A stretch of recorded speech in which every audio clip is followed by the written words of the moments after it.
Welcome to my channel. Common laboratory glassware mistakes that affect experiment results. Step 1. Clean glassware before use. Always wash and rinse glassware properly before starting an experiment. Residue from previous tests can affect your results. Step 2. Read measurements at eye level. When measuring liquids, look at the meniscus at eye level. This helps you get the most accurate reading.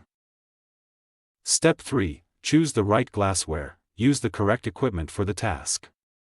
For example, use a volumetric flask for precise measurements instead of a beaker.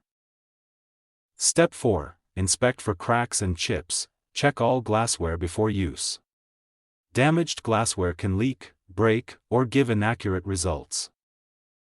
Step 5. Dry glassware when needed. Some experiments require completely dry equipment.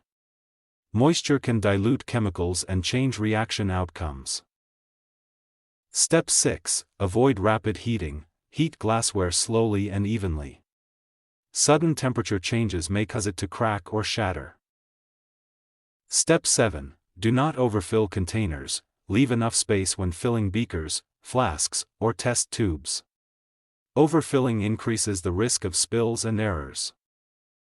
Step 8. Use calibrated measuring equipment. For accurate measurements, use properly calibrated glassware such as burettes, pipettes, and volumetric flasks.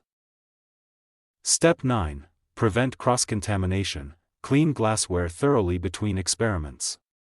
Using contaminated equipment can affect chemical reactions and test results. Step 10. Store glassware properly. Keep laboratory glassware in a clean, secure location. Proper storage prevents damage and helps maintain accuracy. Contact us for product inquiries, bulk orders, and reliable support. Thanks for watching.